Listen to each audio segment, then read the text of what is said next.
3 armed men filled the doorway. She told them to move. It was 2 a.m. on a short-staffed med-surg floor.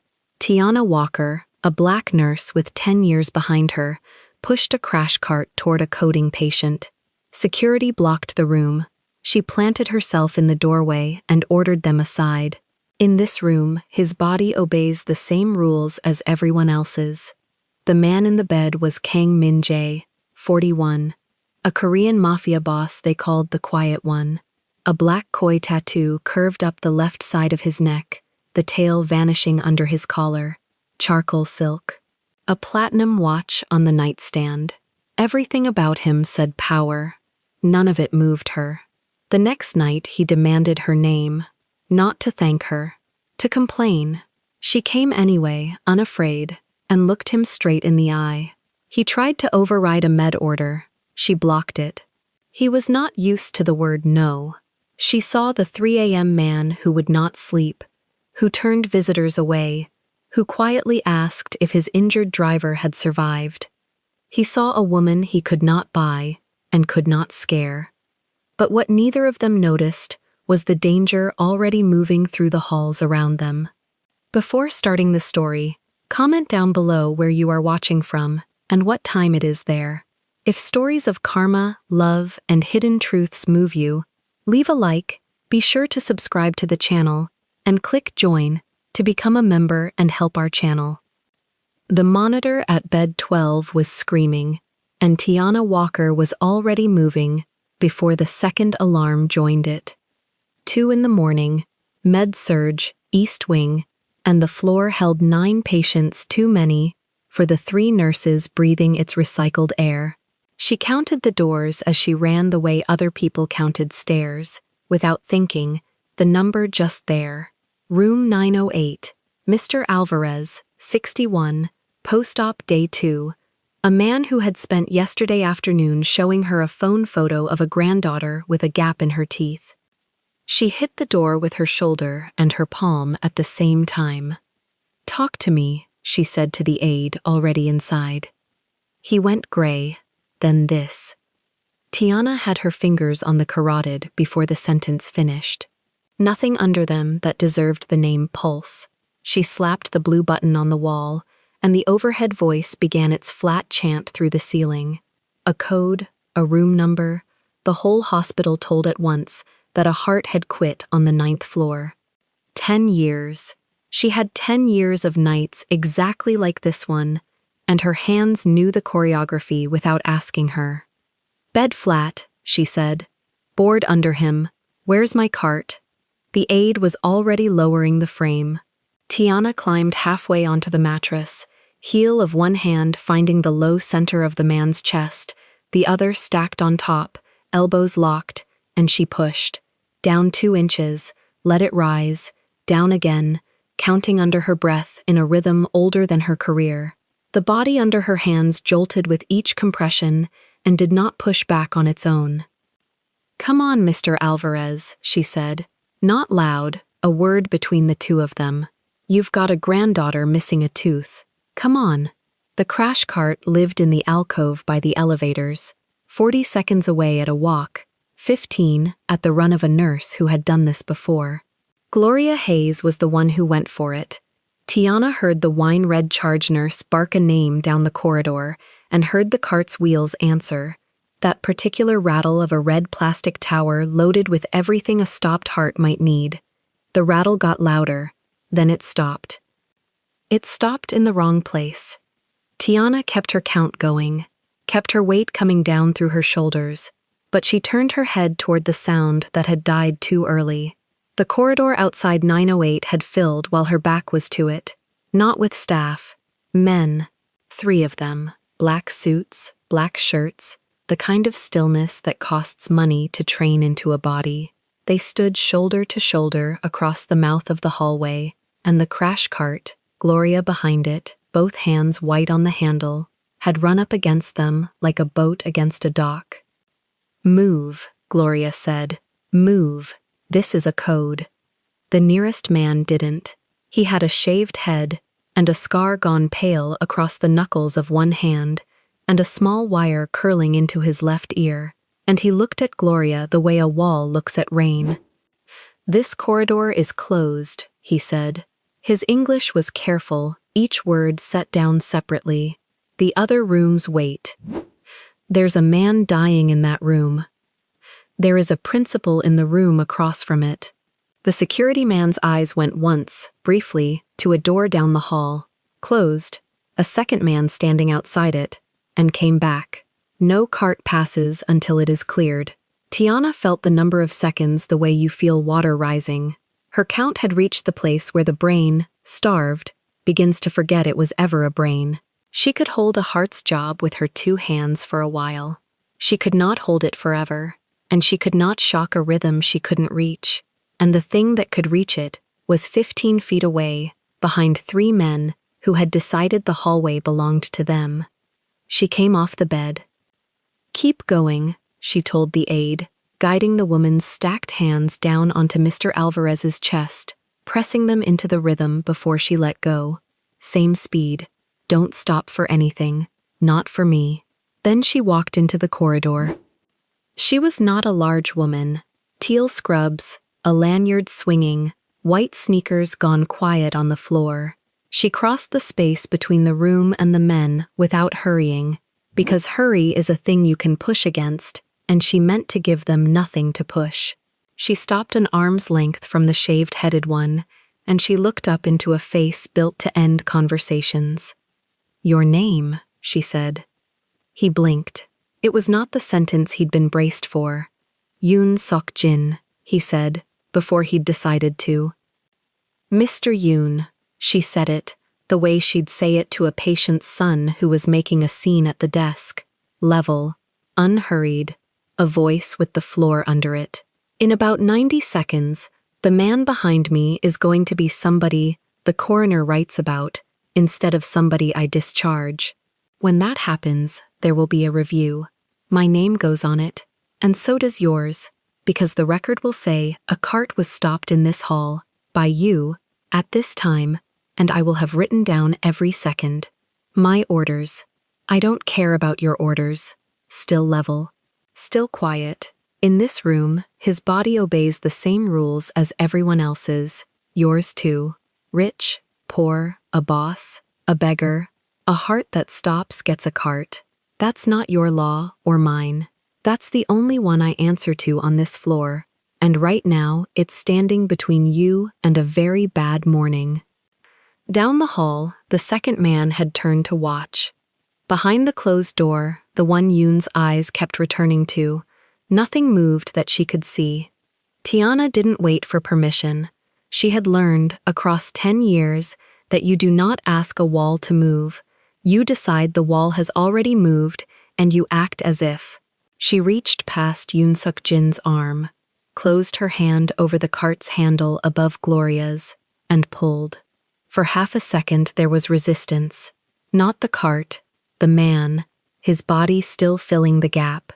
90 seconds, she said, not looking away from him. You want to spend 80 of them deciding? He stepped aside.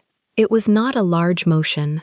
A quarter turn, one polished shoe sliding back, his shoulder opening a lane exactly wide enough for a red plastic tower and 2 women in a hurry. But it was the whole thing. Gloria was already driving the cart through before the gap finished widening, and Tiana was already back inside the room, already calling for the pads, already peeling the backing and pressing them to a bare chest slick with the aide's effort. "Everybody off," she said. "Analyzing." The machine thought. On its small screen, a wave crawled that was not a heartbeat. A fine, useless shiver of a rhythm, the kind that answers to electricity and nothing else. "Shockable," Tiana said. "Charging." Clear. The body arched and dropped. She had her hands back on his chest before it settled, counting again, and this time, 3 cycles in, on a count she would remember later without wanting to. The shiver under her palms firmed into something with a shape, a beat. Then the one after it, the monitor, which had been screaming, changed its mind and began instead to keep time. Mr. Alvarez took a breath that was his own. Nobody in the room said anything for a moment. In the corridor, the three men in black had not moved from where they'd rearranged themselves, and the closed door down the hall stayed closed. "Sinus," Gloria said, reading the strip, and let out the breath she'd apparently been holding since the elevators. "Girl, get him to the unit." Tiana was already stripping her gloves, already thinking about the next hour, the note she'd have to write, the family she'd have to call. Now, before he changes his mind, and Paige the intensivist, I want him watched by somebody with more letters after their name than me. She stayed with him through the handoff. She always did. She rode the elevator to the unit with one hand resting on the rail of the bed, not because he needed her hand there, but because it was 2 a.m. and a man had just come back from a place he shouldn't have gone, and somebody who wasn't a machine ought to be touching the rail. The intensivist took him, the doors closed, and Tiana Walker stood alone in a corridor that smelled of antiseptic and adrenaline, and, for the first time since the alarm, felt the shaking start in her own hands, the tremor that always came after, never during. She pressed them flat against her thighs until it passed. Gloria found her there 10 minutes later, near the supply room, drinking bad coffee from a paper cup because the good kind was 3 floors down, and she wasn't going to leave the wing. "You know whose corridor that is," Gloria said. It wasn't a question. Reading glasses swung on their beaded chain against her wine-red front. She pushed them up her nose and looked at Tiana over the top of them anyway, which was a thing she did. A patience. Gloria let that sit. "That's the private wing they carved out of 800 last month. The one where the paperwork comes in under initials and the bills get paid before anybody sees them. Your dying man's got a neighbor who travels with 3 shadows and a closed door." She sipped her own coffee. "You put your hand on their cart. I put my hand on our cart. And you told a man built like a refrigerator to step off." Gloria's mouth did something that was almost a smile and didn't quite commit. 10 years I've watched you, and you still do that. Walk at the thing everybody else walks around. Tiana didn't answer that directly. She was looking at the far end of the corridor, where the closed door was, where a man she'd never seen was apparently sleeping, or not sleeping, behind a wall of people whose job was to make sure nobody like her ever got close. "There's going to be a complaint," she said. "Probably. He'll say I laid hands on his cart, his men. There'll be a note in my file." She said it flatly, the way you name a diagnosis you don't like, because that was the thing under the coffee and the shaking hands, the thing that had been under everything for the last 2 years, the file, the record, the clean, unmarked 10-year record that was the only thing standing between Tiana Walker and the program she had been quietly, stubbornly building toward. She had never told the whole floor about it. Gloria knew, because Gloria knew everything. A fellowship, a founding position, a small new health organization forming 3 states away that wanted a nurse to design its palliative wing from nothing.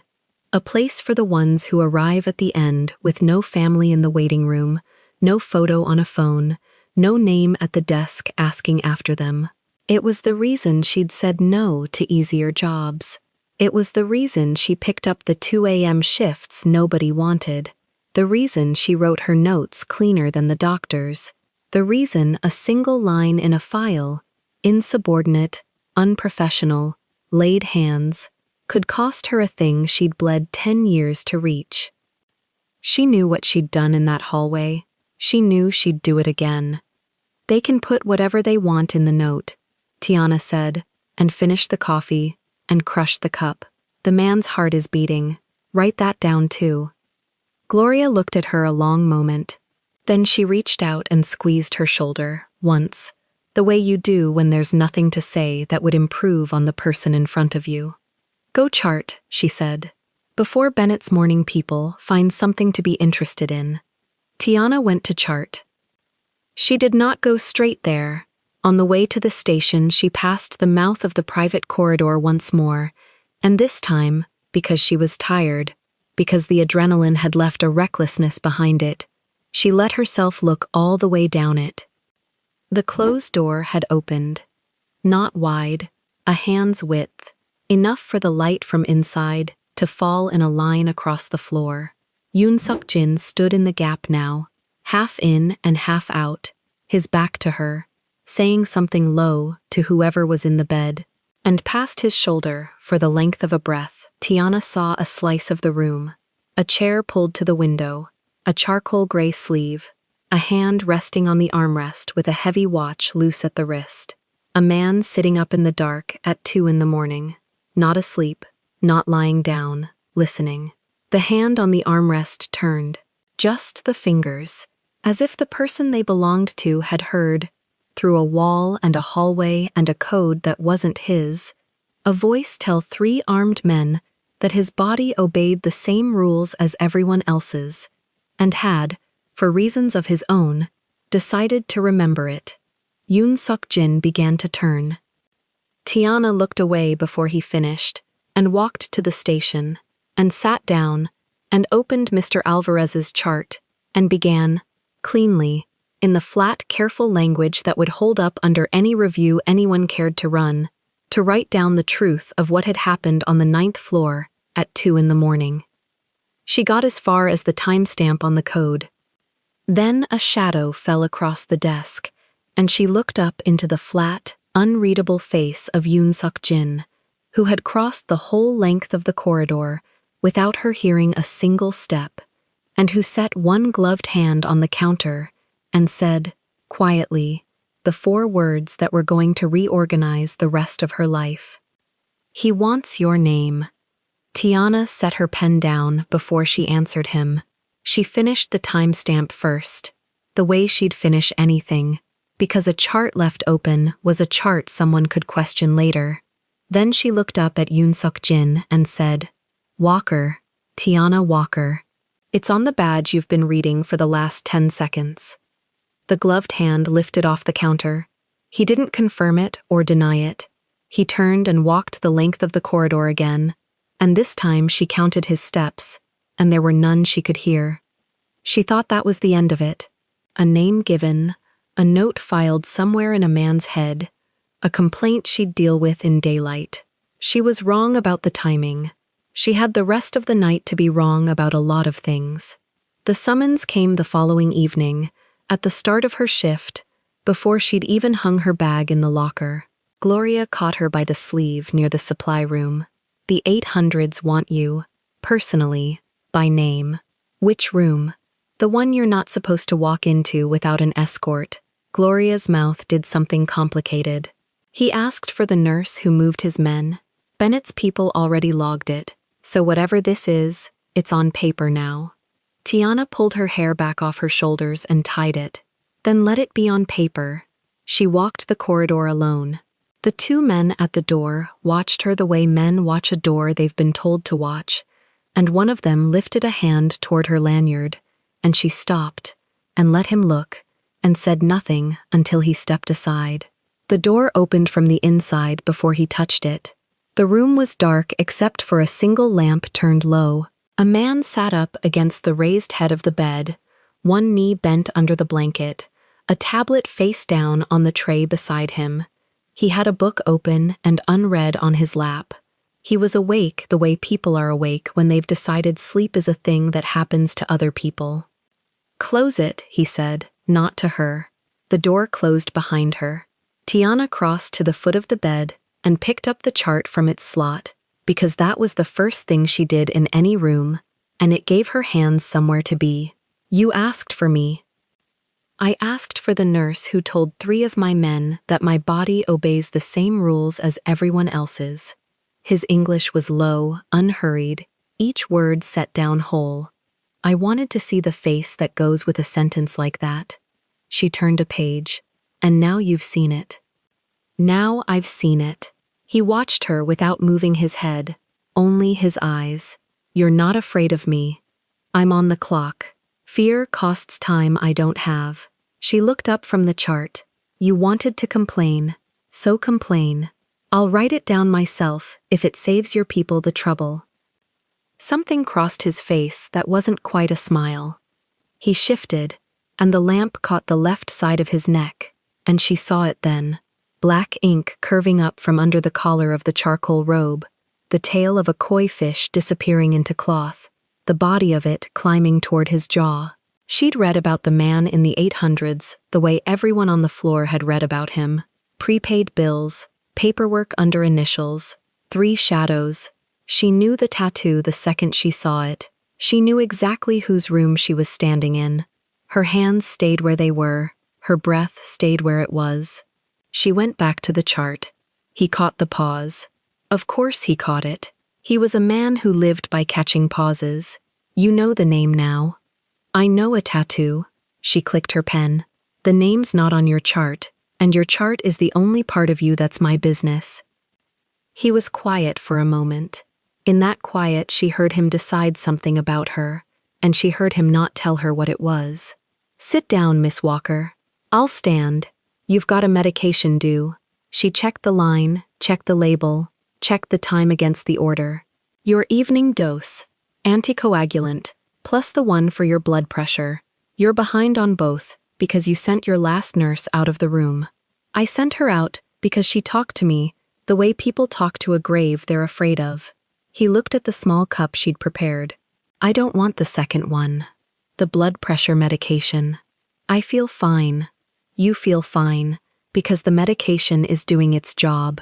She held the cup steady. You had a hypertensive spike 2 nights ago. It's in the chart. Right under the part where somebody wrote that you refuse to let the monitor stay on for more than an hour at a time. I don't like the sound it makes. Then you'll like a stroke less. She didn't raise her voice. She never raised her voice. She'd learned a long time ago that the quietest person in a room is usually the one holding the outcome. You take both, or I chart the refusal, and I page the resident, and the resident charts it again, and by morning there's a note in your file that says you're non-compliant. You strike me as a man who doesn't like notes in files. His jaw moved. He was used to the last word.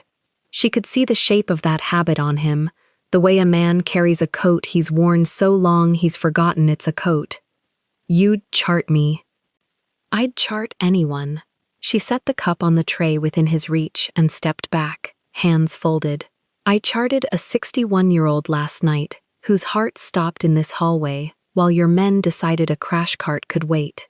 He lived. Barely. Not because anyone gave him room. Because I took it. The koi fish rose and fell with his breath. He picked up the cup. He looked at it, and then at her, and then he drank both, the second one slower, the way a man swallows a thing he's decided to resent later. There, he said. Charted? And charted. She noted the time. She noted the compliance. She noted nothing else, because nothing else was hers to note. He set the empty cup down with a precision that told her more about him than any file could. Everything this man touched, he set down exactly. Most people, he said, when they learn who I am, they do one of 2 things.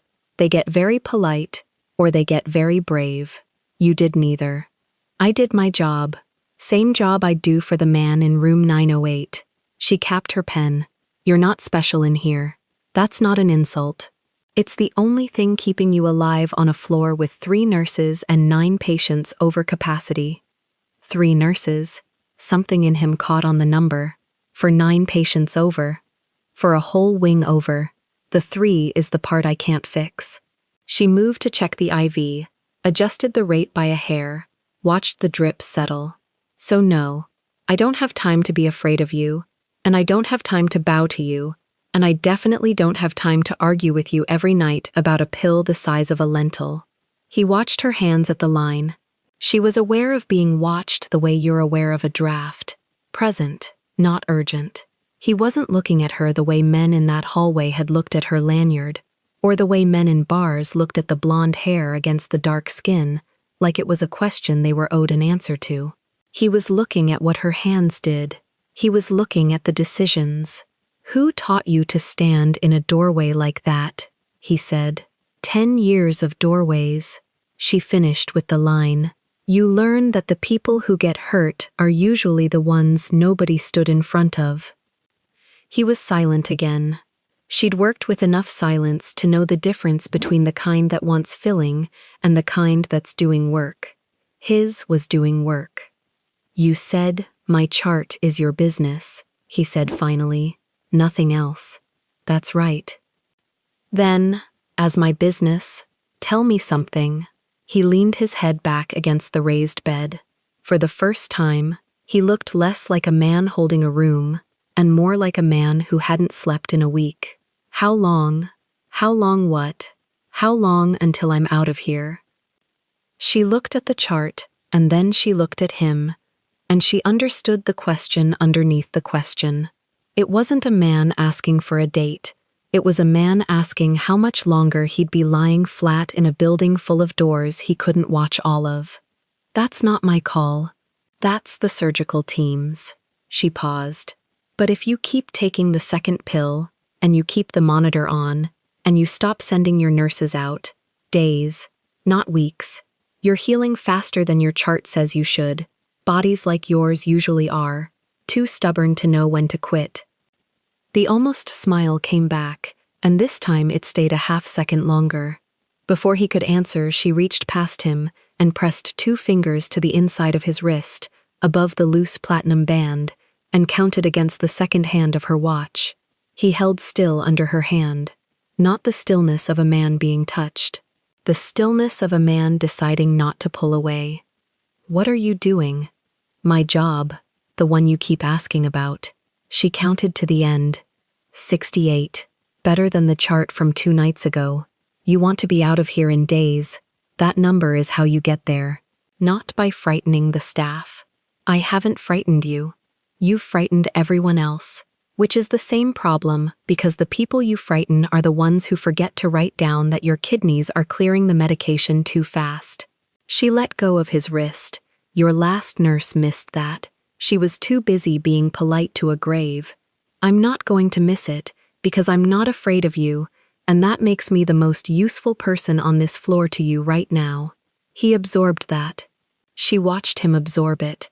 A man used to buying loyalty was being handed something he couldn't buy, and she could see him trying to find the price tag on it, and not finding one. "You want something," he said. It came out flat. "A test. I want you to keep the monitor on and take the second pill." She slotted her pen into her breast pocket. "That's the whole list. You can put it in writing. Have one of your men witness it. Everyone wants something. Then I'm about to ruin your evening." She met his eyes and did not look away, and the look went on a beat past comfortable, and she let it, because looking away first was a language he spoke fluently, and she wasn't going to speak it to him. "I want my patient to walk out of here on his own feet instead of leaving under a sheet. That's it. That's the whole transaction. I know it doesn't sound like enough. It's 10 years of not being able to make it enough that got me good at it." Something shifted in the room then. Not softness. She wouldn't have called it softness. It was the particular quiet of a man setting down a weapon he'd been holding so long his hand had cramped around it. "You think I'm stubborn. I think you drank a blood pressure pill you didn't want, because a nurse who weighs half what you do told you to. So no, I think you're smarter than stubborn. You just pretend to be stubborn, because it's cheaper than being seen." His eyes moved to her fully then, and held. She'd said more than the job required, and she knew it, and she didn't take it back, because it was true, and because in 10 years she'd found that the truest thing was usually the fastest way through a difficult man. "You may go, Miss Walker," he said. But it wasn't a dismissal. It was a man handing back a thing he wasn't ready to hold. "I'll be back at 11 for the next set." She slotted the chart. "Keep the monitor on. You're going to be a problem," he said, to her back. "I'm going to be your nurse," she said, to the door. Same thing, most nights. She was 3 steps into the corridor when the door opened again behind her, and Yoon Suk-jin fell into step beside her, silent as weather. She kept walking, he kept pace. Near the alcove by the elevators, he said, low. He took both. "I know, I was there." He hasn't taken the second one in 4 days. For anyone. The scarred knuckles flexed once at his side. Whatever you did. I didn't do anything. I told him the truth and left the cup where he could reach it. She stopped at the station and picked up her tablet. That's the whole trick. There isn't another one. Yoon studied her for a moment with those small, flat eyes, and she had the sudden, clear sense of being measured against some private standard she couldn't see the edges of. Then he inclined his head, a fraction, the way a man salutes something he wasn't expecting to respect, and went back down the corridor. Gloria materialized at her elbow with 2 coffees and handed one over. Well, what? You walked into the lion's cage and you came out with your badge still on. Spill. There's nothing to spill. Tiana wrapped both hands around the cup. Only now, with the door closed behind her and the corridor between them, did she notice her pulse had been running the whole time, quiet and even. A marathon she'd been pretending was a walk. He wanted to complain. He didn't. He took his meds. I charted it. That's the visit. That's not the visit. Gloria's reading glasses swung on their beaded chain as she leaned in. The visit is that man asked for you by name, and Bennett's office logged it, and now there's a paper trail with your name and his initials on the same line. That's the visit, baby. That's a thing now. Tiana drank her coffee. Across the floor, the monitors kept their small green vigil. Somewhere in the 800s, a man who set every cup down exactly was lying in the dark with the machine still singing, because a nurse had told him a stroke was worse than the sound. You don't get it. Gloria lowered her voice and steered her a step away from the station, toward the window and the dark city past it. Men like that don't ask for a nurse by name to say thank you. They ask because they've decided you're worth watching. And when a man with 3 shadows decides you're worth watching, honey, you are on a list now. Might be a good list, might not. She squeezed Tiana's arm. I just need you to know you crossed something tonight, whatever it turns into. I didn't cross anything. I gave a man his pills. You told a Mafia boss he was smarter than stubborn and lived to drink your coffee. Gloria let go. That's crossing something. Let it be a thing, she said. I've had my name on worse lines. But she thought about the koi fish climbing that neck, and the way he'd watched her hands and not her face, and the question under the question, how long, and she filed all of it, the way she filed everything, in the place where she kept the things that were going to matter later. She just didn't know yet how much later meant. She didn't know it would cost her the record she'd spent 10 years keeping clean. She poured the last of the coffee down her throat, straightened her lanyard, and went to check on the man in 908, who was awake now, and asking, in a thin voice, whether the nurse who wouldn't let go of his chest was on tonight. She's on, Tiana told him, and took his hand and started her rounds. The man in the 800s slept 4 hours a night, and Tiana learned it the way she learned everything about her patients, by being there when no one expected her. 3 shifts had passed since the pills. She worked them the way she always did, room to room, chart to chart, her white sneakers making no sound on the waxed floor. But her feet took her down the private corridor more often now, and she stopped pretending they didn't. The door guard knew her lanyard by heart. He checked it anyway, every time, because that was his job, and she let him, because respecting a man doing his job cost her nothing. At 3 in the morning, the whole floor went soft. Monitors beeped to themselves. The vending machine hummed. Somewhere a call light chimed and got answered, and behind the closed door of the biggest room, a lamp stayed on.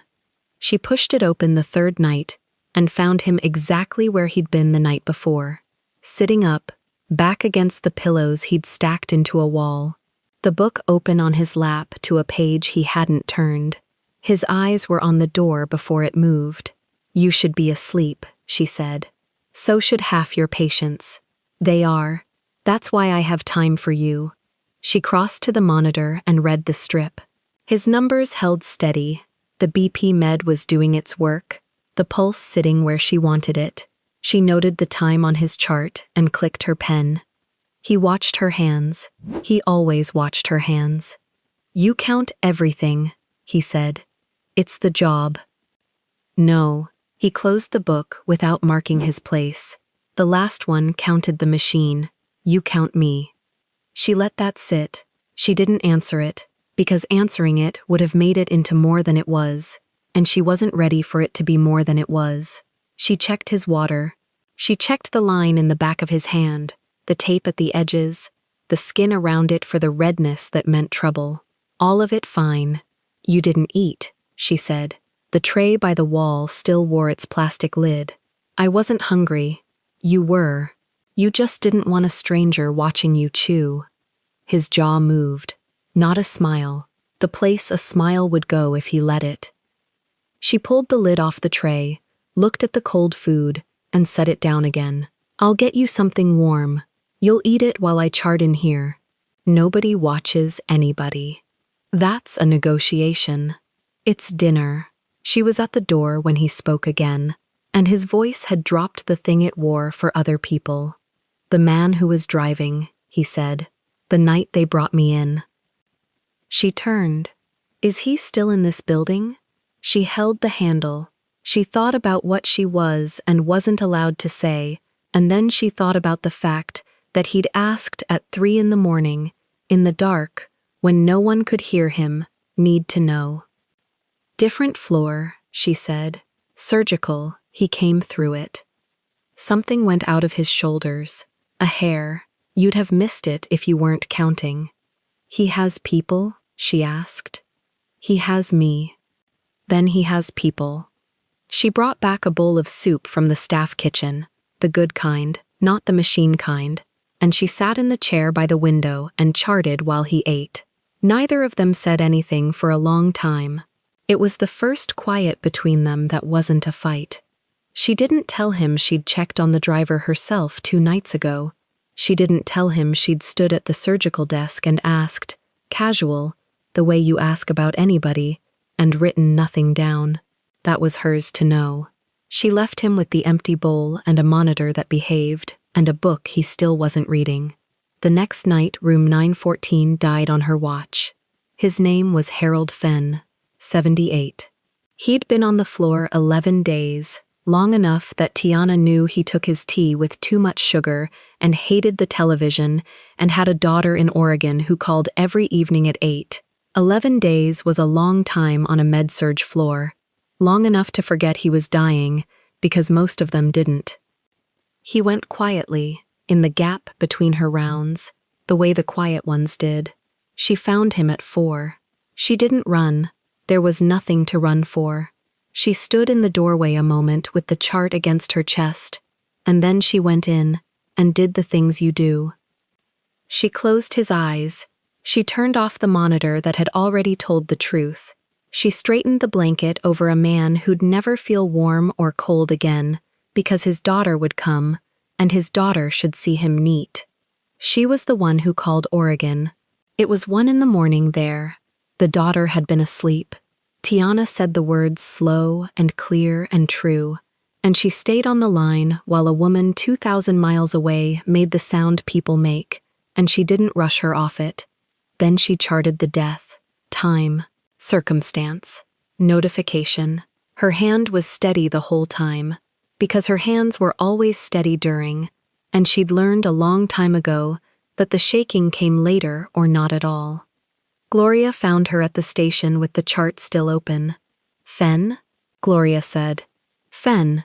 Gloria set a hand flat on the counter. She didn't say the useless things. 10 years of friendship had burned the useless things out of them both. "You did him right. I know. His girl?" "Coming flight tomorrow." Gloria nodded slow. She looked at Tiana the way she'd looked at her through 100 of these, checking the thing under the surface. The thing Tiana never let show on the floor. "Go sit down before your next one. 10 minutes, I'll cover the lights." The lounge was empty at that hour. Tiana pushed the door and stopped.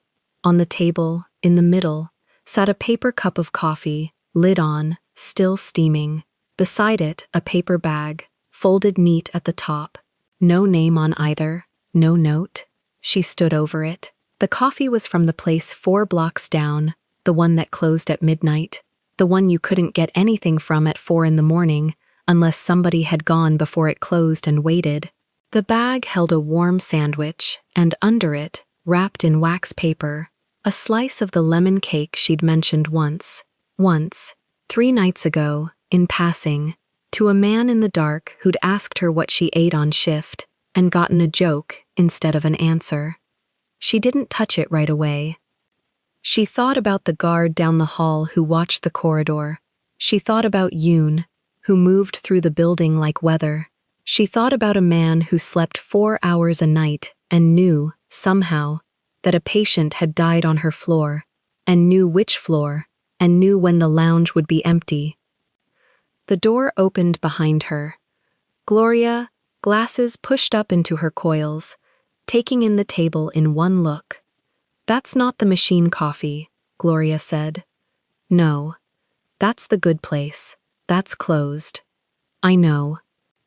Gloria's eyebrow went up, slow, the whole story of it climbing into her forehead. She looked at the cup. She looked at Tiana. She looked back down the corridor toward the 800s, where a lamp was on behind a closed door. "Girl," she said, "don't." "I didn't say anything.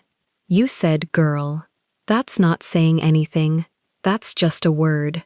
But Gloria was already backing toward the door, both hands up, the smile she was fighting winning anyway. "I'll be at the desk. Eat your cake." Tiana sat. She peeled the lid off the coffee and it was still hot, and she wrapped both hands around it, and for the first time all night her hands weren't steady. She let them not be steady. There was no one to see. She didn't thank him. She thought about it the whole next shift, turning it, and by the time she stood in his doorway again, she'd decided. Thanking him would name it. Naming it would make it a debt, and a debt was a thing he understood, a thing his whole world ran on, and she would not let this become a thing his world ran on. So she came in and read the monitor and clicked her pen and said, "You slept. 4 hours. You keep count of that too?" "I keep count of everything. It's the job." She hung the chart back on its hook. The lemon cake was stale. His eyes came up. "The one from that place," she said, easy, not looking at him, straightening the tray table that didn't need straightening. "It's better in the morning. They bake it at 6. Whoever bought it at midnight. Rookie mistake." The silence that came off the bed was a live thing. "I don't know what you mean," he said. "No," she agreed. "You don't."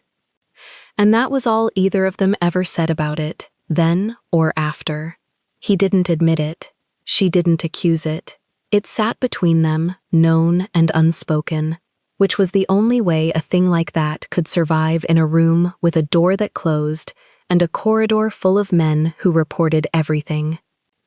But the next time a patient of hers had a hard night, a woman in 906, frightened, no family, sundowning at 3, Tiana came off that room wrung out and found, on the counter of the nurse's station, a second cup of coffee waiting where the first had been. No note, no name, still hot. She looked down the corridor. The lamp was on. He started asking about the floor, not about himself, about the floor. It came out sideways, the way everything real about him came out sideways, folded into other questions so he wouldn't have to be caught doing it. "You have enough people tonight," he'd say. Not a question. 3 nurses, 9 over. "That's not enough." "It's never enough. That's the job. You keep saying that." "Because it keeps being true." He turned it over. She could see him doing the thing he did, the thing that had built whatever empire put a koi on his neck and 3 shadows in her corridor, taking a fact apart to find the lever inside it. And she watched him decide not to pull the lever, because she'd have felt it if he had. A bump in the schedule, a nurse hired she didn't ask for, a thing arriving that she'd have to refuse. "Don't," she said. I didn't say anything. You were doing arithmetic. I could hear it. He almost smiled again, the place a smile would go. I don't want a floor you fixed, she said, and she meant it in a way that surprised her by how much she meant it. I want a floor I fixed. There's a difference. It's the only thing I've got that's mine. He was quiet a while. Then, low, yes. Just that, yes. Like she'd said something he'd spent a long time knowing about himself and had never heard anyone else say out loud. The nights built on each other, the way nights do. She learned the shape of him without ever asking a direct question, because a direct question was a door he'd close. She learned it the way she read a chart nobody had filled in, from the edges, the absences, the numbers that meant something by being wrong. He refused visitors, every one. Yoon would appear in the doorway and say a name, and the man in the bed would say no without looking up, and the name would go away. Business names, names that came with cars idling downstairs and men who'd flown a long way. He turned them all back. You could see them for 10 minutes, she said one night, hanging a new bag. Get them off your neck. If I see them, they know I'm well enough to see them. And then they start counting my days too, but they don't count the way you count. He watched the drip. They count to know when I'm strong, or when I'm not. It was the closest he'd come to saying the thing under all of it, that out there, past the door, past the corridor, past the guard who knew her lanyard, there were people doing math on his body the way she did, but for the opposite reason. She counted him to keep him alive. Someone else counted him for the day he'd be weakest. She filed it. She didn't know yet what it meant. She knew only that a man that guarded didn't build a wall that high around nothing. Whoever they are, she said, they're not in this room. No? Then in this room, you can sleep? He looked at her a long moment, the lamp catching the tired under his eyes. That's not how it works. It's how it works in my room. She capped her pen.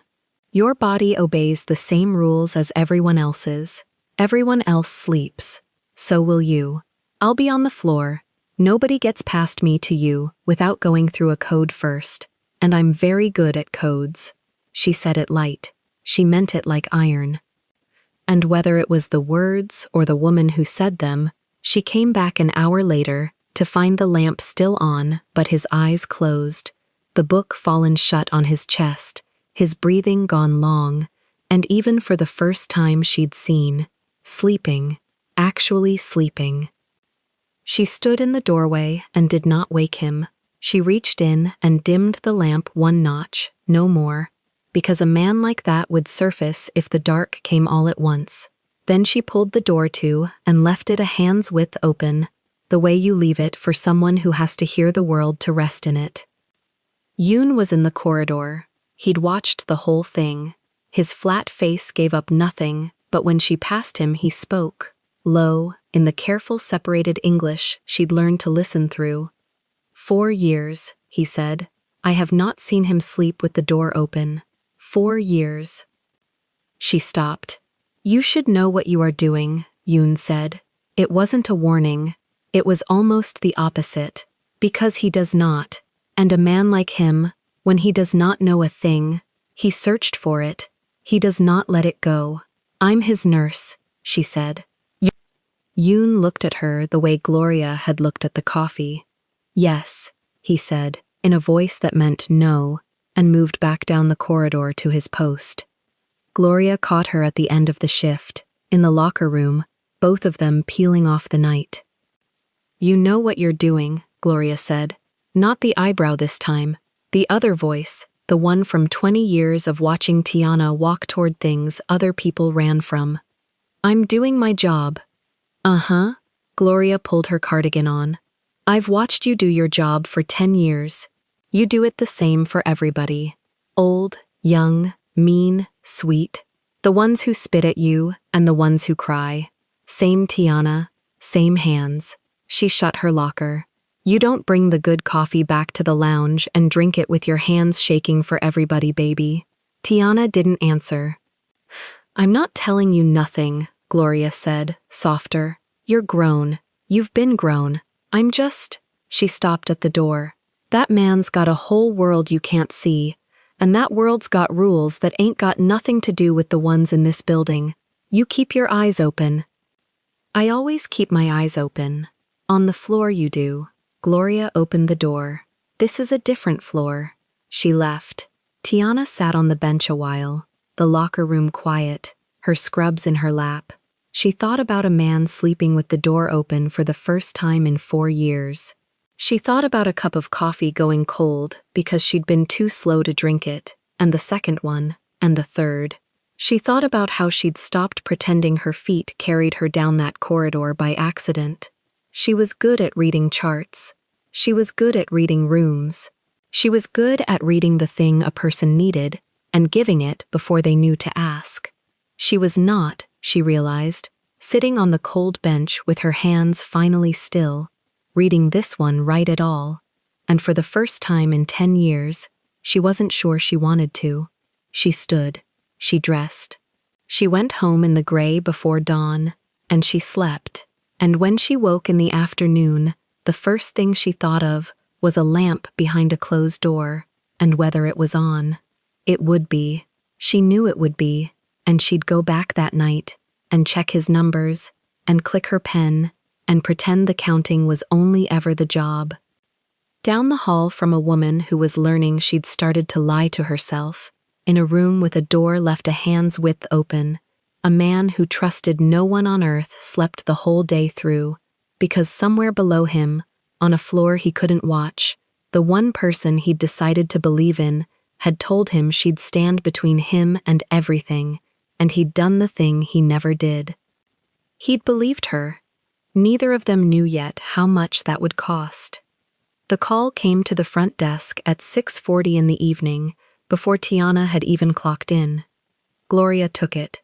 Tiana watched her friend's face change over the receiver, watched the reading glasses come off the beaded chain and fold down against her chest. Gloria said, "Who's asking?" Then she said it again, slower. Then she hung up without answering whatever came back.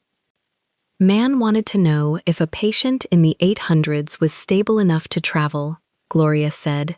Wouldn't give a name, said he was family. He has no family here. I know that. He knew I knew it. That's what I didn't like. Gloria slid the glasses back up. He knew the wing. He knew the floor. He asked, was the patient stable enough to travel by the end of the week? Tiana set her bag down behind the counter. By the end of the week. By the end of the week. Neither of them said the rest. The rest was that nobody outside the building was supposed to know there was a patient in the 800s at all. She worked the first 2 hours the way she always did. Vitals, charts, a dressing change in 9:02, an old man in 9:16, who wanted the window blind up so he could watch the parking lot. She kept her hands moving, but she was counting doors now the way he counted them, and she didn't like how the habit fit her. At 9:10, a woman she'd never seen stepped off the elevator in a visitor badge and asked her, pleasantly, which room the Korean gentleman was in. Tiana didn't look up from the med cart. We don't give room numbers. Oh, I'm with the discharge coordinator's office. I just need his projected date. Then you'd have the room number already. The woman smiled, unbothered, and got back on the elevator. Tiana watched the numbers count down. She did not go tell anyone yet. She wrote the time on the back of her own hand with a pen, small, and kept working. The third thing happened at 10:20, and the third thing was the one that turned the floor into a different building. Her phone buzzed in her pocket. Her personal phone. The number maybe 9 people had. Unknown caller. She let it die. It buzzed again. The third time she stepped into the clean supply room and answered without speaking. A man's voice. American. Easy. Ms. Walker. I'm writing a piece on private care arrangements at metropolitan hospitals. I understand you're the primary night nurse for a rather high-profile guest. Her hand found the shelf edge. I'm not going to print your name, the voice said, kind, like that was a gift he was choosing to give her. I just want to confirm a date. His labs came back Tuesday. I have the values, actually, the coags and the imaging read. I only need to know when he walks out. Is it Friday? People are saying Friday. She hung up. She stood in the supply room with the phone in her hand and read her own handwriting on her skin, 9:10, and understood 3 things stacked one under the other, fast, the way she read a rhythm strip. He had lab values. Nobody hands a reporter lab values off the street. Somebody inside had opened the chart and carried it out, and a man on a phone knew what day her patient would be at his weakest, standing in an open doorway, in an unarmored car, in the exact spot where somebody had already put him in this building once. She did not run. Running is how you drop the cart. She walked the private corridor at her own pace, badged past the door guard, and went in. Min-jae was awake. Of course he was awake. The book sat open on his knee, to a page he wasn't reading, and the low lamp put one clean line of light down the left of his throat, where the koi rode up under his collar. He looked at her face and closed the book with one finger inside it. "Someone called my personal phone," she said. "A reporter. He has your Tuesday labs. He wanted your discharge date. He said Friday." The room did a thing she had never seen a room do around him. It got colder without anything moving. His finger came out of the book. He set the book on the tray table, aligned the spine square to the edge, and when he looked up, his face had gone somewhere she couldn't follow. Flat, courteous, finished. "Thank you," he said. "You've done your job well." "That's not. I'm going to request a different nurse for the remainder of the stay." He said it to the water glass, not to her. "Someone from the day rotation. It's better for you." She stood very still. 10 years of reading people, and she read this one wrong, and the wrongness went into her like cold water. She heard regret in it. She heard a man deciding she was a liability and dressing it up as mercy, and she heard, under that, or she thought she heard, a door closing that he had opened one palm's width 3 nights ago and slept behind for the first time in 4 years. "Better for me," she repeated. "Yes. You don't get to decide that. I'm deciding it." "You decided it," she said, and her voice was low and even, which was worse than loud. "About my life, without asking me a single question. Same as everyone in your world. You move people around the board and call it protection." Something crossed his face and was gone. He didn't argue. That was the part that would keep her up. He didn't argue. He just looked at her like a man looking at something through glass and said, "The nurse's station will have the new assignment by morning." He picked the book back up. "Good night, Ms. Walker." She left. She did not slam the door, because slamming it would have told him he'd landed the hit. Yoon was in the corridor. He always was. He fell into step beside her, gloves off, hands loose, and she rounded on him at the fire door, with more heat than she'd shown the man in the bed. "You tell me what's happening, all of it, right now." Yoon looked at her the way he'd looked at her the first night, measuring, except this time the scale came out different. He glanced up the corridor at the guarded door, then back. "Come," he said, and pushed the fire door. The stairwell was empty and gray.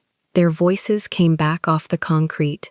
Yoon stood one step down from her, so their eyes were level, which she understood, later, was a courtesy. A man that size, not standing over her. 3 days, he said. "Since 3 days I am checking something. Not him." He pointed, small, at her. "You. Me. When you leave the building at 7 in the morning. Which car in the lot moves when your car moves? Which face is at the coffee place 4 blocks that you like? 2 mornings now, same face, not drinking coffee." His clipped English put spaces between the facts and the spaces made them worse. "I am checking if someone follows you home, Ms. Walker. Because if a man wants his day and his door," the boss, he meant, without saying it. The fastest way is not the door. The fastest way is the nurse who opens it. The stairwell tilted a half-degree under her. He asked for a different nurse, she said. Yes. Because if you are not his nurse, you are not the way in. Yoon's flat face didn't change, but his voice dropped a register. He is not sending you away. He is taking you off the board, so the board cannot use you. You called it moving people. Yes. He moved the one piece he did not want taken. She put her back against the cold rail because her legs wanted somewhere to lean, and she wouldn't give the wall the satisfaction of watching her sit. Everything she'd built the last 3 nights rearranged itself while she stood there. The cold in the room hadn't been a man deciding she was disposable. The cold had been a man realizing, in real time, that caring about her out loud had just painted a target on her back, and choosing, in the same second, to eat the loss himself and let her think it was rejection, because rejection would send her back to the day rotation and safety, and the truth would keep her close and in range. He'd let her call him a man who moves people around the board. He'd let her leave believing it, because the alternative was telling her she was already being followed to a coffee shop 4 blocks from her apartment, and he would rather she hate him than know that. The reporter, she said. The labs. Someone opened his chart. Someone inside. Yoon said it plainly, and it was the plainest, worst thing anyone had said to her in the building. The phone number of a reporter does not have your patient's coags. A person with a badge gives it to him. A person who works here. His small, hard eyes held hers. The danger you have been watching for at the door of that room, it is not coming through the door. It is already inside the building. It has a badge. Maybe it says good morning to you. She thought of the woman at the elevator with the visitor sticker. She thought of the pleasant voice asking was he stable enough to travel. She thought, and this was the one that closed her throat, of the paper trail. Her name and his initials logged on the same line in an office 2 floors down, a month ago, by someone whose whole job was to see everything that moved through this hospital. Who? She said. I don't know yet. Yoon pulled the glove halfway on and stopped, the leather over 3 knuckles. But it is someone who can open a chart and not be asked why. It is someone who is not stopped at a door. You know this building. I don't. So. He looked at her a beat longer than he ever had. Now you are checking too. He went up. She stayed down in the stairwell 1 more minute, alone, hand flat on the cold rail, and let herself understand the whole shape of it at once. She had spent every night guarding a door. The door had never been the problem. The problem wore scrubs and a lanyard, and knew her name, and had been walking past her all week saying good morning.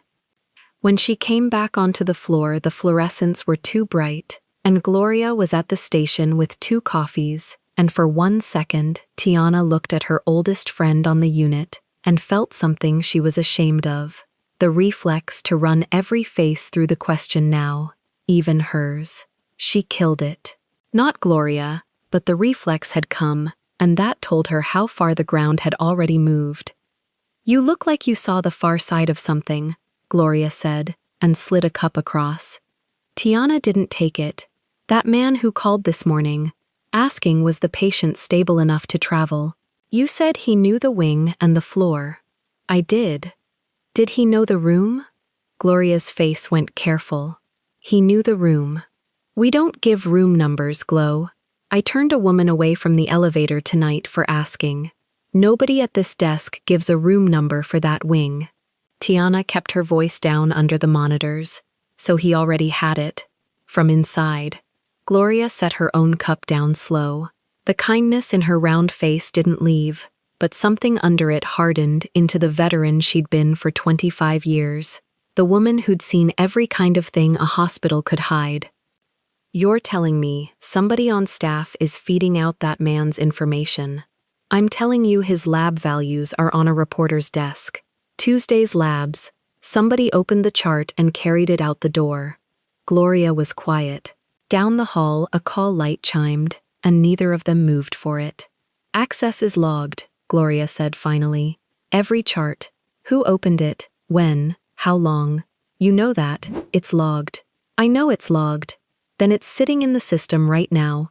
Whoever opened that chart to read it out, their badge is on the record. You'd just need somebody with the rights to pull the access report. Gloria's mouth thinned. And the only people on this campus with the rights to pull chart access on a private patient without raising a flag are up in administration. The two of them looked at each other across the counter, and the same name did not get said, because saying it out loud in the middle of the unit would have made it real before either of them could stand it. Bennett's office had logged the summons a month ago. Bennett's morning people ran the reviews. Bennett's floor was the floor with the rights. Don't, Gloria said, reading her, because Gloria could always read her. Don't go pulling on that tonight. Not tonight. You've had a night. Somebody wants my patient standing in an open doorway on Friday, Tiana said. I'm not going to sleep on it. I'm not saying sleep on it. I'm saying you don't walk into that office and start turning over rocks alone at 11 at night as the one nurse whose name is already tangled up with his. You hear the shape of that? You're the one they'd hang it on. Nurse gets too close to the mob patient. Information starts walking out the building. You think that story needs a second draft to sell? The words landed and stayed. She was the clean record nurse who had grabbed a cart, ordered armed men aside, been summoned by name, logged on a line in an office 2 floors down. She saw with a sick clarity, the perfect person to blame. Whoever was inside hadn't just found a way to reach the boss. They'd found a way to reach him that came preloaded with someone else to take the fall. Her, guarding a door, thinking she was the shield, when she was being set up as the leak. Okay, she said, low. Okay, what? Okay, I hear the shape of it. She finally picked up the coffee, and her hand was steady, which surprised her. I'm not going to knock on any doors tonight. What she didn't say, and she let herself have the one thought and then put it away, was that she wasn't going to need to knock on doors, because everything was already written down. Every chart open, every badge swipe, every minute logged. The building recorded itself. Somewhere in that record was the exact person who'd walked her patient's blood values out to a stranger, and the same record that could hang her could just as easily clear her if she was the one who found it first. She looked down the dim corridor toward the 800s, where the low light still burned behind a door she was no longer allowed through, behind a man who'd made himself the villain to her face, rather than tell her she was already being followed home. He asked for a different nurse, she told Gloria. Good, Gloria said. That's the man doing the smart thing for once. No. Tiana set the cup down without drinking. That's the man taking a hit, so I don't. And I'm going to make him regret ever thinking he had to. She clocked the time on her hand again, 11:04, and this time she didn't wash it off. Because tomorrow the assignment board would move her off the 800s, and the whole building would exhale, and everyone who mattered would believe the nurse had been sent safely back to the day rotation and the dangerous entanglement was over. And somewhere 2 floors down, a person with a white coat and a clean login and the right to open any chart on the campus would believe the same thing, and relax, and get careless. That was the part she was counting on. The schedule went up at 6 the next morning, and by 7 Tiana already knew, because Gloria met her at the elevator instead of the station. Gloria had the printout folded in her cardigan pocket. She didn't hand it over.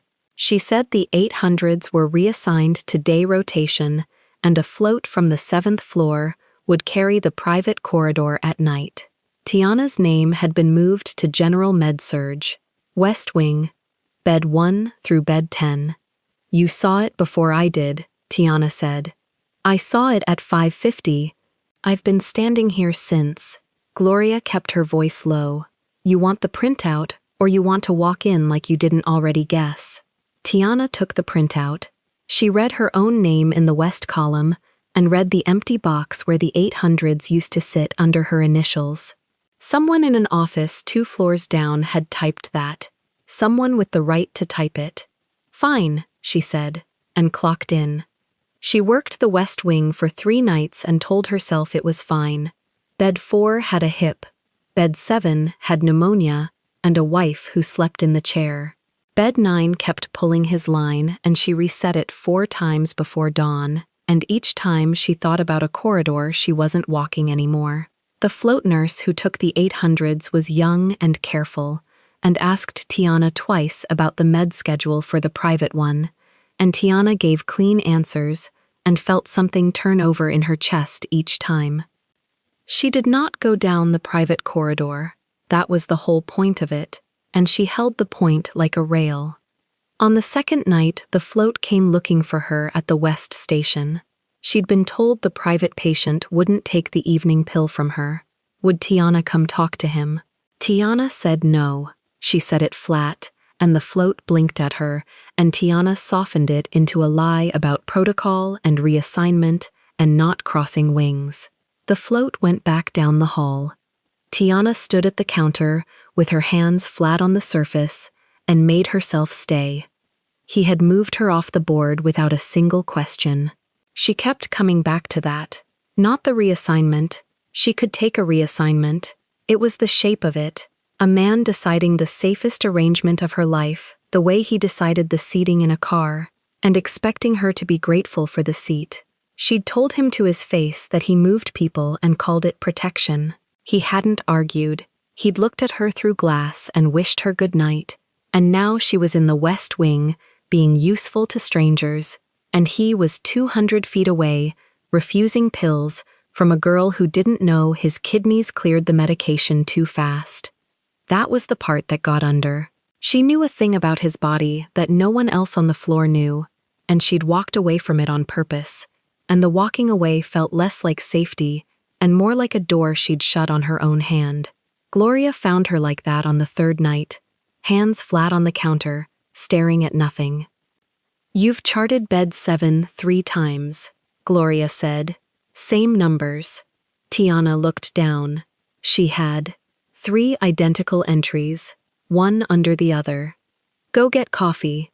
The bad machine, not the good one. You don't get the good one when you're like this." Gloria took the tablet out of her hands. "Go." Marcus found her at the bad machine. She heard the loafers before she saw him, the soft, even step of a man who never hurried because nothing on the campus outran him. He came around the corner in the white coat over the pale blue shirt, the navy tie, the rimless glasses catching the vending light. He had 2 paper cups. He'd brought her one. He always brought 2 of something. It was how he'd run the unit for 15 years, small kindnesses that made you feel chosen. "I was hoping I'd catch you," Marcus said. He set the 2nd cup by her elbow. "You've had a week." "I've had worse." "You haven't, actually." He said it gently. "I've read your file since you were an intern. I know you're worse. This isn't it. This is new." She picked up the cup he'd brought and didn't drink it. Old habit, hands busy. "I moved you," he said. "The schedule. That was me, not the office. I want you to hear it from me and not from a printout. I read the printout. I know. And you think it was punishment." He leaned against the wall, unhurried, the way he leaned in morning huddle when he was about to say the thing everyone needed and no one wanted. "It wasn't. Tiana, I moved you to keep your name off a corridor that's about to become a problem. I've been in this building 22 years. I know what it looks like when a floor is about to have a bad week. That floor is about to have a bad week." Something in her went very still. He knew the corridor was a problem. She filed it and kept her face flat. "You're not wrong that it's a problem," she said. "I'd like to know how you know." "Because I get the calls you don't." He turned the cup slowly in his hand. "A journalist rang the administrative line yesterday, not the floor, the line, asking about private care arrangements, asking about one patient. You know which one." He watched her.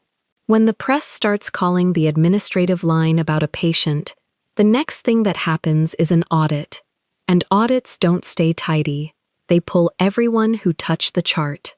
I touched the chart. I'm his nurse. You were his nurse. A small correction, soft as a pin. And that's what I'm trying to protect. 10 years, Tiana. Not one note, not one write-up. Do you understand how rare that is? I've signed off on nurses with half your record and twice your write-ups. You are the cleanest file on this campus. He let that sit. And right now, your clean file has a man's name next to it. A man with a tattoo people recognize. And when the audit comes, and it's coming, the first name they'll want to explain is the nurse who was in that room every night for 2 weeks. She held the cup and didn't drink. You think I did something, she said. No, he said it fast and warm, and it landed like a hand on the shoulder. God, no. I think you did your job. I think you did it too well and got too close, and I've watched it happen to good people for 20 years. It's never the lazy ones who get burned. It's the ones who care past the shift. He took his glasses off, cleaned them on the coat hem, put them back, the gesture he used when he wanted you to feel he was speaking without armor. I think you walked into something you didn't build, and it's going to close on you, and the only person in this building trying to get you out of the way of it is me. The machine behind her clicked and dropped a cup no one had ordered. Neither of them looked at it. That man, Marcus said, the one in the 800s, I want you to think about what he actually is, not what he's like at 3 in the morning when he's tired and you're the only kind face. What he is. His people blocked a crash cart in my hallway 3 weeks ago. His money bought a wing out of my census with initials on the paperwork so no one could ask questions. Men like that don't leave clean. They leave, and there's a hole where they stood, and the people who were standing closest fall in. Say the thing you came to say. I came to say he will end your career. No heat in it. The saddest voice she'd ever heard him use. Not on purpose. He won't even mean to. But you will be the write-up. You will be the note in the file. You will be the nurse who got too close to the Mafia patient and let information walk out the door, whether you let anything walk or not, because that's the story that's easiest to tell, and you're the easiest person to tell it about. I've seen the story get written. I'm asking you to not be in it. She set the cup down. She hadn't drunk from it. And what does not being in it look like? It looks like you let the float carry the corridor. You stay in the West Wing. You stop going down there. You stop taking his calls, his coffee, whatever it is. He said coffee lightly, and it went through her like a splinter, because he shouldn't have known about the coffee, and she watched him not notice that he'd said it. You let this pass over you. In a month he's discharged and gone, and you're still here, with your record intact, and your program still in front of you. You still want that program, don't you? The palliative wing? Patients with no family? She hadn't told him about the program. She was sure she hadn't told him about the program. Who told you about the program? She said. He smiled, kind and tired. Tiana, you've talked about that program for 3 years. Everyone knows about the program. It's the best thing about you. He pushed off the wall. That's what's on the table. That's what a bad week on that corridor costs you. Not a shift. The thing you've been building your whole career toward. I'd hate to watch you trade it for 2 good weeks with a man who's going to forget your name inside a year. He left the cup he'd brought. He always left the cup. She stood at the bad machine after he was gone and did the thing she'd done her whole life, the thing that had kept her clean for 10 years. She took the story apart and looked at the pieces. Everything he'd said was reasonable. That was the trouble. Every single sentence was the kind of thing a good mentor said to a nurse he was trying to protect. She could hear him saying it in a deposition, and she could hear him saying it as a friend, and both versions used the exact same words. He'd offered her the safest arrangement of her life, and asked her to be grateful for the seat.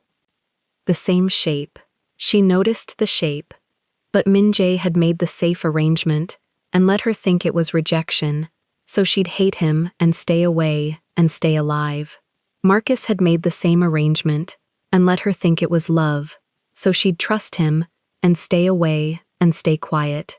Two men, two versions of get off the board, and only one of them had known about the coffee that no one had told him about, and about the program she'd never mentioned to his face, and about the journalist calling a line she'd never told him about either. Her hands were flat on the machine again. He'd said the press rang yesterday. She'd taken the journalist's call on her personal cell at 10:20 the night before that. The administrative line hadn't rung. She'd have heard about the administrative line from Gloria. Gloria heard about every ring in the building. Marcus had a version of the story that was one day off and one channel wrong, and it was the version you'd build if you needed a reason for an audit that hadn't happened yet. She made herself breathe. She could be wrong. She wanted, badly, to be wrong, because the alternative was that the man who'd read her file since she was an intern, who brought 2 cups of everything, who'd signed her into every promotion she'd ever gotten, was the white coat with the clean login 2 floors down. And if she was right, then he'd just stood at a vending machine and told her, in the kindest voice in the building, exactly how he was going to bury her. Get close to the Mafia patient. Let information walk out the door. Be the easiest person to tell it about. He wasn't warning her about the story. He was casting it. She was the shield. Gloria had said it 2 nights ago and she'd known it in her head. Now she knew it in her stomach. Standing at a machine with a cup of coffee she would never drink because a man she'd trusted for 10 years had put it by her elbow. She didn't sleep that day. She lay in the gray light and ran it again, and it held. She got up at 2 in the afternoon and sat at her own kitchen table and wrote out on paper, in her own hand, every time in the last 2 weeks that Marcus had known a thing he shouldn't have. It was a short list, and it was enough. She looked at it until the words stopped meaning anything, and then she folded it and put it in the inside pocket of her bag, the one with the zipper. That night, the West Wing was quiet, and she couldn't hold still in it. She charted her beds. She reset bed 9's line. And near 4 in the morning, when the float went on break, Tiana walked. Not fast, not once looking over her shoulder, the way you walk when you've decided you don't care who sees, down to the 800s, and stopped 1 door short of his, and stood in the dark of the corridor she'd told herself she'd never walk again. She didn't go in. She'd sworn off the room and she kept the swear.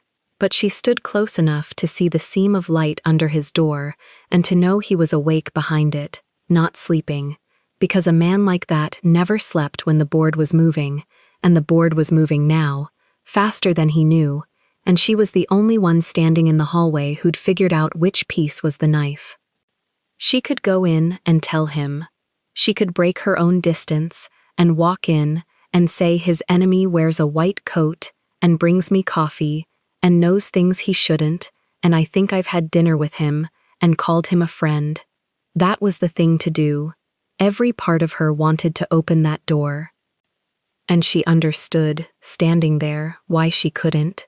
Because if she walked in now, she'd be exactly the nurse in Marcus's story, the one who got too close, the one who crossed wings at 4 in the morning to whisper with the Mafia patient, the one who let information move between them. There'd be a camera on this corridor. There was always a camera. If she went in tonight, she handed Marcus the picture he needed. The very act of warning Minjae was the act that hanged her. So she did the hardest thing she'd done in 10 years of hard things. She stood 1 door short of the only person she wanted to warn, and she turned around, and she walked back to the West Wing, and she left him behind the light, not knowing. Gloria was at the station when she came back. She read Tiana's face the way she read a monitor. You didn't go in. I couldn't. No. Gloria took her hand off the counter and held it a second, warm, sturdy. You couldn't. She looked down the dark corridor and then back. You know something now you didn't know yesterday. I can see it on you. You want to tell me what it is. Tiana looked at the woman who'd handed her coffee for 10 years and never once known a thing she shouldn't. Marcus knew about the coffee, she said. Nobody told him about the coffee. Gloria's face didn't move for a long moment. Then, slowly, it did. The friendliness sliding off it, the 25 years coming up underneath, the same thing that had come up 2 nights ago when she'd talked about the access logs. Then we don't say his name out loud, Gloria said quietly, and we don't do one single thing that isn't written down somewhere first. You hear me? Not one move that isn't on paper before he can move it. Because right now he thinks he's already won. He moved you off the board, he watched you go quiet, and he thinks the quiet is you giving up. Let him think it. Girl, I mean it. He is 2 floors of power over you, and 1 clean login away from erasing you, and the only thing you've got is that you noticed. That's it. That's your whole hand. You noticed a cup of coffee. Gloria's grip tightened. It's not enough. You know it's not enough. It's not, Tiana said. Not yet. She stood at the station in the deepest hour of the night, off the corridor she couldn't walk, 1 door short of the man she couldn't warn, holding a list in a zippered pocket that wasn't enough, watched over by a friend who was afraid for her, in a building where the only person with the power to end her 10 years had just wished her well over a cup of coffee and meant every gentle word of it as a shovel. Everything she'd guarded for 10 years, the record, the program, the self she'd built 1 clean shift at a time, sat 2 floors down on the desk of a man who was smiling, and she couldn't touch a single piece of it without handing him the story that buried her. For the first time since she was 22 years old and new and afraid of every doctor in the building, Tiana Walker did not know what her next move was. And down the dark hall, behind a seam of light, a man who couldn't sleep turned a page he wasn't reading, not knowing she'd stood 1 door away, not knowing the knife had a white coat and a kind voice, not knowing that the woman he'd moved off the board to keep alive was the only piece still standing between him and the man who wanted him gone. 3 weeks after the schedule moved her, Tiana stood at the West Wing reception counter at 7 in the evening, closing out her shift, and the elevator at the end of the corridor opened on a man in a black overcoat. She knew the walk before she knew the face. Even, unhurried, a man who never let a room decide his speed. Min-jae crossed the tile in a black roll neck and black trousers, Oxfords polished to nothing, the platinum watch loose at his wrist. No robe now, no bed behind him. He was a discharged man come back on his own feet, and the koi rode up out of his collar the way it always had. Yoon stayed by the elevator. 1 nod, and the 2 men in the corridor became furniture. Tiana kept her hands on the counter. Follow-ups on the 3rd floor, she said. Cardiology, you're on the wrong end of the building. I came from cardiology. Then you're done. I'm not. He stopped at the counter. The lobby behind him was empty except for a maintenance cart and the small ceiling speaker that had been chirping test tones on and off all evening. She'd heard the overhead voice twice already, a board technician somewhere in facilities, running the annual emergency announcement check, patching the public address system floor by floor. She'd stopped hearing it the way you stop hearing a clock. You look well, she said, because it was true and because it was safe. You moved wings. I did. You requested it. No. She let that sit. I didn't. Something crossed his face and left. He set his hand flat on the counter, 3 feet from hers, and for a man who measured every door, he had walked into this one without counting it. I came to say a thing, he said, and then I'll go, and you won't have to see me on your floor again. Say it then. He didn't. Not right away. He looked at the badge on her lanyard, at the pen mark faded on the back of her hand, at the counter between them, and she watched the boss in him try to arrange the sentence into leverage and fail. I took you off the board, he said. 3 weeks ago, I let you think it was because you'd stopped being useful. That was the story that kept you safe. It was also a lie, and I've told enough true things in my life to know the difference when I'm the one lying. I know why you did it, Her voice stayed level. Yoon told me, on the stairs. He told you the strategy. Min Jae's jaw worked once. He didn't tell you the reason, because he doesn't know it, because I never said it out loud, to him or to myself. So I'll say it once, here, where nobody's charting it. Her hand slid an inch on the counter, under the heel of her palm, flush with the laminate, a recessed panel, the internal comms plate, the one every reception station carried, dark and dead 99 nights out of 100. Tonight it was live, patched into the building-wide test, waiting for a voice. Her palm found the raised button the way a hand finds a light switch in a room it knows, and pressed, and neither of them heard the soft click under all that black wool and held breath. I have spent my whole life, Min Jae said, making sure no one could reach the thing I care about, because the thing I care about is the thing they take. So I care about nothing where anyone can see. It's cheaper. You told me that, 3 weeks ago, about the floor. You knew it about yourself. I heard it about me. Min Jae, I love you. He said it the way another man would report a weather fact. Plainly, flat, final. I didn't decide it. It happened while you were taking my pulse and refusing my money, and burying a man's chart in your arms so your hands would have work. I moved you to keep you alive. I would do it again. And I came back to tell you the truth once, because you're the only person I've ever met who I'd rather have angry at the truth than quiet with a lie.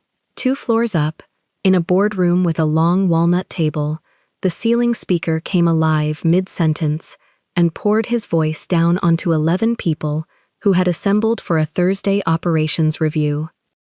I love you. I didn't decide it. Marcus Bennett sat at the near end of that table in a charcoal suit under his white coat, and the color left his face in one slow tide. Down at the counter, Tiana didn't know yet. She only knew the man in front of her had set down every weapon he owned and was standing in a hospital lobby, unarmed for the first time in his life. You don't get to decide my life, she said, and her voice cracked on it, and then hand me a confession like it settles the account. It settles nothing. It's just true. He straightened. That's all. I'll go. He didn't go. Because up in the boardroom, Marcus Bennett stood so fast his chair barked against the floor, and his voice, sincere, wounded, the mentor's voice, cut across the room and out through every open line still patched to the test. This is exactly what I warned about, Marcus said, loud, for the record, for the 11 witnesses he thought he was playing. A patient, that patient, and one of my nurses. I want an ethics inquiry open tonight. Full access audit. Every record touched, every login, everyone who went near that man's chart. I will not have this institution. The speaker in the West Wing lobby carried it back down. Marcus's voice, naming himself, demanding the one thing that would open the one drawer he had spent a month keeping shut. Tiana went still. Then she looked down at her own hand, at the heel of her palm on the dark plate, and she understood the whole shape of it at once. The live test, the open line, the confession that had just traveled 2 floors into the exact room where the traitor sat, and the traitor, hearing it, reaching for a knife that was wired to his own hand. He just called the audit on himself, she said. Min Jae followed her eyes to the speaker, to the plate, to her hand. He was a man who understood a trap the instant it closed, even when it wasn't his. Say that again. Access to a private patient's chart is logged. Badge, timestamp, duration. Every time. Her mouth was dry. The only people who can pull that report without tripping a flag are administration. He just stood in a boardroom and demanded they pull it, on the record, in front of 11 people. He can't unask now. Yoon was already moving down the corridor, earpiece live, murmuring. Min Jae stayed where he was. He'd walked in to lay down a confession and leave, and instead, the confession had traveled somewhere he never sent it, and dropped the one man he couldn't reach into his own hand. He looked at Tiana with something she'd never seen on him. Not the cold, not the calculation. Wonder, maybe. The face of a man who'd spent 41 years arranging the board and had just watched it arrange itself. "You didn't know," he said. "I didn't know." Her palm came off the plate like it was hot. "The test's been running all night. I've been hearing it since 6. My hand." She stopped. "I wasn't reaching for it. I was holding still." "I know." He almost smiled. He didn't have the equipment for it. Quite. But it moved somewhere behind his eyes. "You held still, and the building did the work. That's the whole thing you tried to teach me. I never once believed it until now." Above them, the boardroom had gone loud. Chairs, voices, a woman's clipped command cutting under it all. Catherine Doyle telling someone to close the line and someone else to sit down. Marcus's voice was gone from the speaker. He'd realized, 3 seconds too late, what a live test meant. 3 seconds was 10 years. "Go home," Min-jae told her. "Sleep. Tomorrow they'll want your schedules and your logs and your name in a room. Give them everything. Hide nothing. You've never once needed to. And you? I'll be where you can find me." He stepped back from the counter, and the 2 men in the corridor became men again, and Yoon fell in at his shoulder. "In the open. It appears that's where the safe ground is." Catherine Doyle opened the inquiry at 9 the next morning, and by design it was hers, not Min-jae's. His lawyers reached Tiana before 8. 3 of them, 1 call, a soft voice offering to manage her exposure, to have her named nowhere, to make the file disappear before it opened. She told them no. She told them she didn't need a man's lawyers to prove she'd done her job, because the building had been writing down her job the whole time, and she trusted the building more than she trusted anyone's kindness. She walked into Doyle's office with a folder of her own. Doyle sat behind a bare desk in a steel gray suit, gold-framed glasses, mouth set. "You understand what's being alleged. That I got close to a patient and information leaked." Tiana set the folder down. "I brought the part where that's impossible." She laid it out the way she laid out a code. Flat, ordered, no wasted motion. Her schedules first. Every shift she'd worked, badged in and badged out. The 3 weeks she'd been off the 800s entirely, reassigned to the West Wing, nowhere near the chart during the exact window the labs left the building. "The Tuesday cogs the reporter quoted," she said, "were pulled from the record at 4:12 in the afternoon. I clocked in at 7. I wasn't in the building. Camera on the west entrance has me arriving at 6:51. Your own footage. Discharge logs next. Time-stamped messages. The reporter's call to her personal phone at 10:20 at night. The visitor at 9:10. The man at 6:40. Each one she'd written on the back of her hand and then into a note. Each one landing hours after someone inside had already opened the chart. "I'm downstream of every leak," she said. "You can't leak what you get last." Then she stopped talking and let the access report do it. Because the access report was the one Marcus had demanded, out loud, in front of 11 people, and Catherine Doyle had pulled it exactly as he asked. It ran to 40 pages. On it, over and over, in the weeks before any reporter called, one badge opened Kang Min-jae's chart at hours no clinician had reason to. 4:12 in the afternoon, 11:40 at night, a Sunday. Lab results, imaging. The projected discharge date field, opened and reopened. The badge belonged to the chief of medicine. "He doesn't treat this patient," Tiana said quietly. "He was never on the care team. There's no order, no consult, no reason for his login to be in that chart once, let alone 40 times. But it's there, because he's the one who pulled the file into the hallway and handed it out. And he told you to go find who did it." Doyle turned pages for a long time. The rest surfaced the way rot does once you lift the board. The audit that Marcus's own outrage had triggered didn't stop at the hospital's walls. It followed the money out. An offshore consulting retainer, a medical advisory fee, routed through 2 shells, and at the end of the wire, a name. Kang Do-yoon, 46, silver-framed glasses, navy pinstripe, a Kang cousin who ran a rival arm of the family business and had spent 2 years trying to inherit what Min-jae wouldn't die to leave him. He hadn't needed a gun. He'd bought a doctor. A doctor with a clean login and a boardroom vote, and a reason to be in any chart in the building. A man who could tell an assassin the one thing the assassin couldn't buy anywhere else. The exact hour the boss would walk out the front door. Weak, unarmored, predictable. Do-yoon had financed the leak. Marcus had produced it, and Marcus had drowned them both by standing up in a boardroom to demand an investigation into a nurse, forgetting that the fastest way to expose a login is to order someone to read it aloud. Yoon put it plainest, later, in the corridor. He built the knife, he said, then handed it to the room, then told the room to look at it. Marcus Bennett lost his post within the week. He came to Tiana once, before the board voted, and found her at the same West Wing counter. No 2 coffees this time. His hands were empty and his glasses needed cleaning, and he didn't clean them. "You could have come to me," he said. "I would have kept your name out of it. You were building my name into it." She didn't raise her voice. "You had me cast as the leak before the first lab left the building. The nurse who got too close.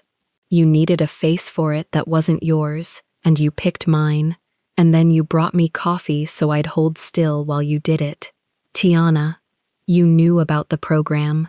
Her voice did drop then, low and flat. "Nobody told you about the program. That's how I knew it was you. Now go." He went.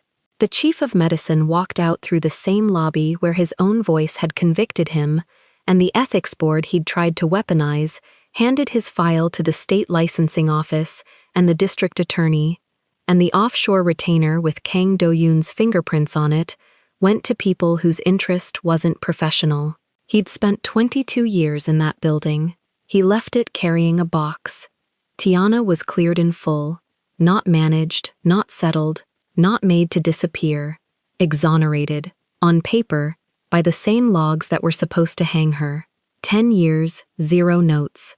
The file stayed the cleanest on the campus, and having gotten it back, she gave it up.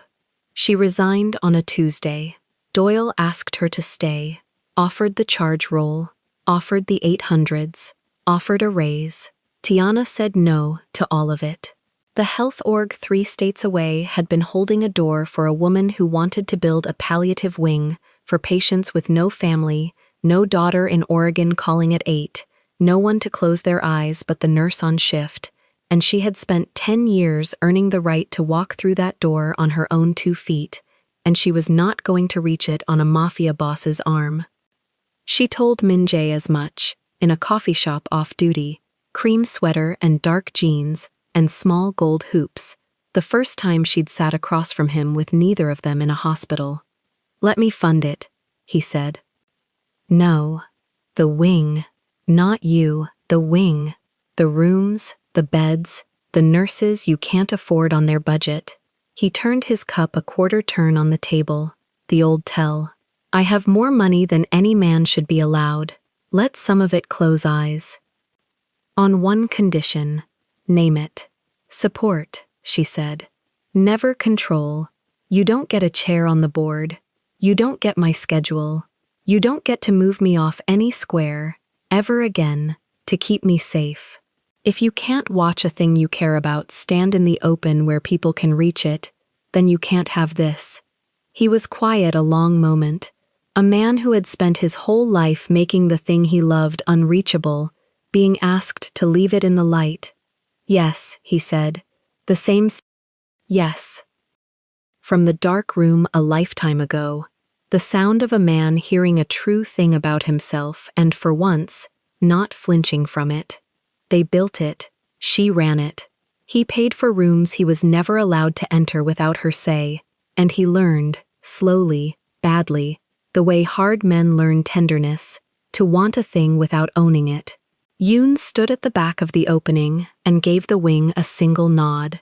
the same fractional respect he'd given a nurse who grabbed a crash cart out of his boss's guard's hands at 2 in the morning. He spent his whole life making sure no one heard his secrets, until he fell for the one woman worth letting the whole world listen. If you want to watch all the stories without any ads and also get access to bonus scenes, extended epilogues, and exclusive spicy chapters, head over to our Patreon. Scan the QR code on the screen. The link is in the description or in the pinned comment. See you there. If this story moved you, stop for a moment and reflect.